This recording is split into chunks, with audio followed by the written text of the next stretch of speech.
Pero nos vamos a preguntar, bueno, ¿y qué tiene que ver José con todo esto? Y con María más aún. Bueno, resulta que José es un tipo de Jesús. Acuérdense que es la tipología. Cuando yo trazo paralelismos entre el Antiguo Testamento con el Evangelio, con la vida de Jesús o con la vida de alguien del Nuevo del Nuevo Testamento. Entonces, por ejemplo, un tipo de Jesús en el Antiguo Testamento también fue Melquisedec, por ejemplo. ¿Quién fue más? Adán, ¿no? Decimos es un nuevo Adán. Isaac, por ejemplo. Jesús es un nuevo Isaac, un nuevo Salomón. Y podemos ver a Jesús en las páginas del Antiguo Testamento. Bueno, José no fue la excepción. También hay una familia en la cual vamos a trazar un paralelismo que vendría siendo esta Jesús con José y María con Raquel. ¿En qué se parecen José y Jesús? Bueno, a grandes rasgos les conté la historia de José. Por ejemplo, que es el hijo primogénito y es también el hijo amado. Aquí, por ejemplo, en Génesis 30:22 es lo que dice. Dice, y se acordó Dios de Raquel y la oyó Dios, y le concedió hijos, y concibió y dio a luz a su hijo, y dijo, Dios ha quitado mi afrenta y llamó a su nombre José. Entonces es su primer hijo que tiene Raquel. Y acá en el Evangelio tenemos ahí en Mateo 1:25, pues un caso similar con con la familia, ¿no? Que sería el antitipo, la familia de María con José. Pero no la conoció, dice, hasta que dio a luz a su hijo primogénito y le puso por nombre Jesús. Y por otro lado decía ahí en Génesis 37 que llamaba a Israel a José más que a todos sus hijos. Y acá, por ejemplo, con Jesús en Mateo 3:17 dice, y hubo una voz en los cielos que decía, este es mi hijo amado. Si se acuerdan, ¿no? Cuando lo bautizan a Jesús. Entonces, en ambos casos, tanto para José como para Jesús, son los hijos amados y son los primogénitos. Y ahí no acaban las coincidencias. Por ejemplo, José era pastor. No sé si se acuerdan que también David era pastor. Moisés terminó siendo pastor. Todos eran tipos de Jesús. Dice, esta es la historia de la familia de Jacob. José, siendo de edad de 17 años, apacentaba las ovejas. Y en el Evangelio que me dice Jesús, yo soy el buen pastor. Conozco mis ovejas y las mías me conocen así, como el Padre me conoce y yo conozco al Padre y pongo mi vida por las ovejas. Entonces, aquí Jesús se nombra pastor, aquí en Juan 10. Y bueno, siempre hemos dicho esto, cuando encontramos el paralelismo, Jesús es, ¿no? Suele ser, es el antitipo, pero es mucho mejor que el Antiguo Testamento. Otra, bueno, otra similitud es que ambos fueron entregados por su gente y abandonados. Por ejemplo, José por sus hermanos. Y acá Jesús fue abandonado por sus apóstoles. Y los mismos judíos que eran pues de su familia, por eso entre judíos se llaman hermanos. Por eso ahí en Hebreos 2:11 dice que Jesús no teme en llamarles hermanos. O no se avergüenza, perdón.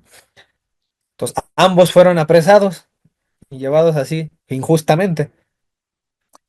Por ejemplo, eso menciona ahí en Génesis 37 y en el verso 25 dice, venid y vendámosle a los ismaelitas de lo que son nuestros hermanos, y no sea nuestra mano sobre él, porque él es nuestro hermano, nuestra propia carne y sus hermanos. Entonces son sus hermanos los que lo entregan. Dice, y cuando pasaban los madianitas, mercaderes, sacaron ellos a José de la cisterna, que lo habían encerrado ahí, dice, y le trajeron arriba y le vendieron a los ismaelitas por 20 piezas de plata. Y a Jesús lo venden por 30, ¿no?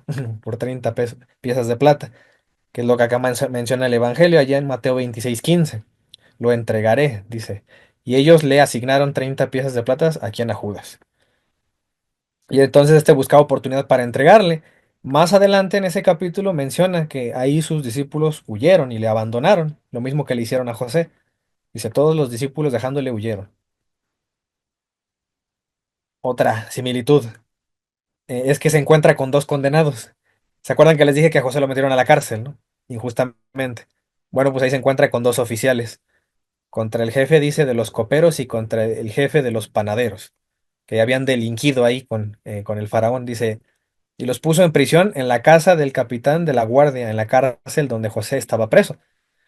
Y acá con Jesús, dice, llevaban también con él a otros dos, que eran malhechores para ser muertos.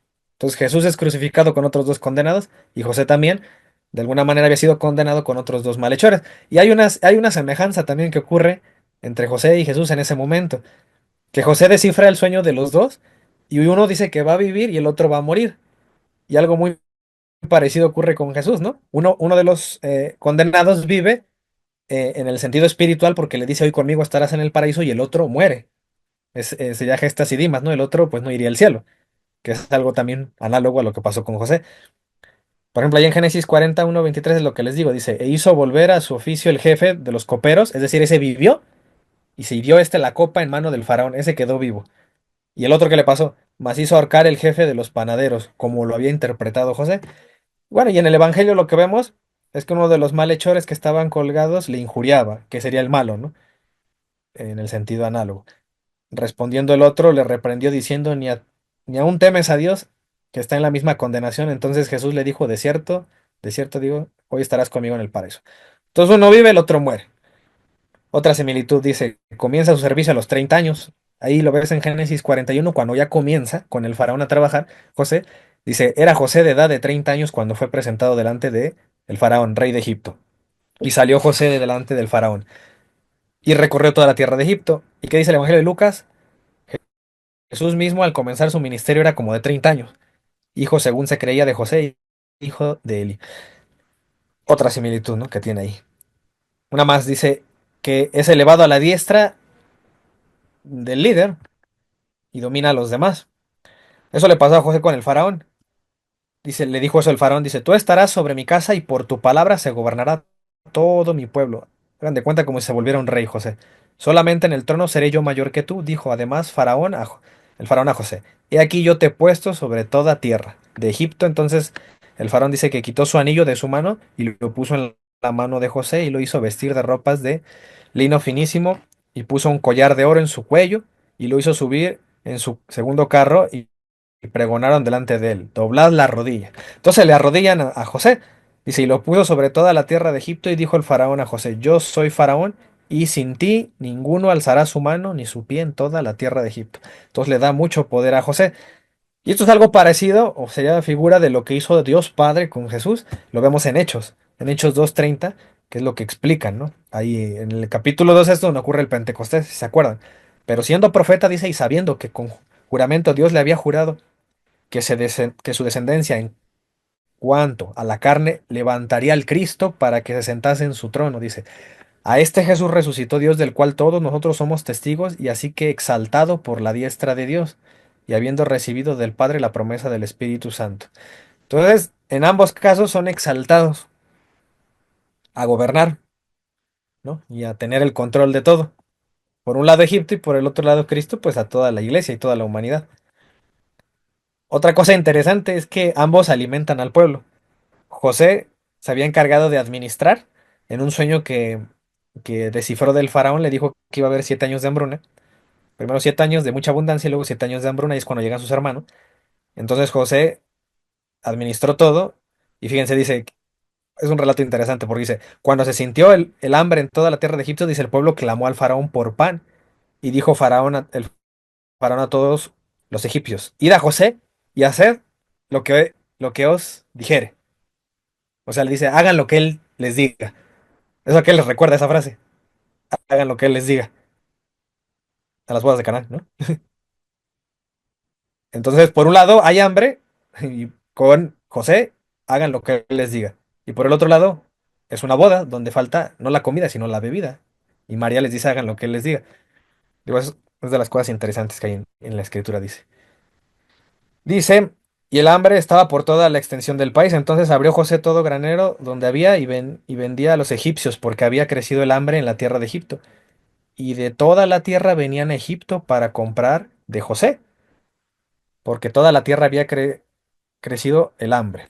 Y con Jesús, lo que tenemos es el discurso de ahí de Juan capítulo 6 que es un capítulo que nosotros citamos bastante para explicar la Eucaristía, que también Jesús hace algo parecido, alimenta a todo el pueblo. Cuando alzó Jesús los ojos, dice, y vio que había venido a él gran multitud, así como con José, ¿no? Iba toda la multitud, todo Egipto, dice, y tomó Jesús aquellos panes y habiendo dado gracias, los repartió entre los discípulos y los discípulos entre los que estaban recostados.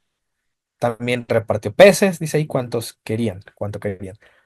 Y lo interesante aquí es que también es cuando Jesús dice, yo soy el pan vivo que descendió del cielo. O sea que el alimento que me trae Jesús es mucho mejor, ¿no? Quedamos que el maná es muchísimo mejor que el pan de la presencia, es muchísimo mejor que la Pascua y en este caso sería muchísimo mejor que el banquete que dio José. Si alguno comiera de este pan, vivirá para siempre. Bueno, esto ya lo conocemos, ¿no? Dice, yo daré, ¿no? Es el pan que yo les daré, ¿no? O sea, ahí aclara que es su carne, la cual yo daré por la vida del mundo. Es algo que ambos ofrecen al pueblo. Otra muy interesante, y esta no se les olvide porque la vamos a repetir, es que honra, dice, al hermano menor en un banquete. José de todos sus hermanos, al hermano menor lo honra en un banquete, dice, y se sentaron delante de él el mayor conforme a su primogenitura. Todos, ¿no? Desde Rubén hasta Benjamín, dice, y el menor conforme a su menor edad. Y estaban aquellos hombres atónitos mirándose el uno al otro. Y José tomó viandas de delante de sí para ellos, mas la porción de Benjamín, cuando llegó con el menor, dice, era 5 veces mayor que cualquiera de la de ellos. Y bebieron y se alegraron con él. Fue cuando ya se reconciliaron, que llegaron a Egipto los hermanos. Entonces, como José quiere mucho a su hermano menor, lo honra en un banquete dándole la mayor parte, la mayor porción. ¿Y qué hace Jesús? Cuando cenaban, es otro banquete, según el Evangelio de Juan capítulo 13, ¿no? Que es ahí la última cena. Dice que cuando cenaban, eh, como el diablo ya había puesto en el corazón de Judas Iscariote, hijo de Simón, que le entregase. Bueno, aquí solamente cita esta parte del verso 2 para que vean que si era la cena, era un banquete. En el verso 23 dice, y uno de sus discípulos, el cual Jesús amaba, estaba recostado al lado de Jesús. Entonces significa que de todos, y lo que sostiene la tradición, el menor era Juan, ¿no? De los 12 apóstoles. Bueno, al parecer, con razón Juan se menciona como el discípulo amado. ¿No será que Juan estaba en su mente pensando en Benjamín y Jesús en José?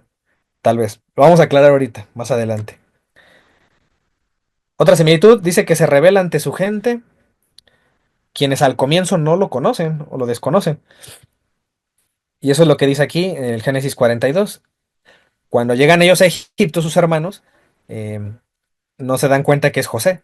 Dice, y les habló ásperamente y les dijo, ¿de dónde habéis venido? Ellos respondieron, de la tierra de Canaán, para comprar alimentos. José pues conoció a sus hermanos, pero ellos no le conocieron. Es lo que les recuerda en el Evangelio, que no conocieron que era Jesús, pero ahí estaba Jesús con ellos hablando. Si recuerdan el camino de Maús, ¿no? En Lucas 24, ¿qué es esto? Dice, sucedió que mientras hablaban y discutían entre sí, Jesús mismo se acercó y caminaba con ellos, mas los ojos de ellos estaban velados para que no le conociesen. Y se les revela. Aquí que les dice José, ahí en Génesis 45, yo soy José, vuestro hermano, el que vendisteis para Egipto. Y fíjense que aquí ocurre otra cosa interesante, que José no está resentido con ellos, no se enojó de que dijo, no, pues ahí están mis hermanos, los que me vendieron, no les voy a dar de comer. José parece que desde un principio les perdona, incluso llora con ellos y se alegra en verlos, de la misma manera que Jesús no se resintió con sus discípulos, también tiene esa misericordia. Y aquí Jesús, pues se les revela. Ahí mismo a los discípulos que estaban caminando, dice, aconteció que estando sentado con ellos a la mesa, tomó el pan y los bendijo, lo partió y les dio. Entonces les fueron abiertos los ojos y ya le reconocieron. Y eso nos hace recordar algo. ¿Cómo es posible que los discípulos lo reconocen hasta que parte el pan? No lo reconocieron antes. ¿Qué significará eso? Pues que muy posiblemente resonó en sus mentes esta declaración que dijo Jesús ahí en Juan 6:51, yo soy el pan vivo. Esto es súper interesante, ¿no? Hasta que lo reconocen en la fracción del pan. Justo ahí es donde desaparece y por eso los católicos reconocemos a Jesús ahí, en la fracción del pan que hace el sacerdote todos los domingos en la misa. Y bueno, hasta este punto quedamos con los paralelismos entre José y Jesús. Entonces Jesús viene a ser un nuevo José, un mejor José, José 2.0. Dice, si José era figura de Jesús, entonces podríamos esperar que Raquel sea figura, ¿no? De María. Vamos a ver. Vamos a retroceder un poquito en la historia de José para ver de dónde viene Raquel.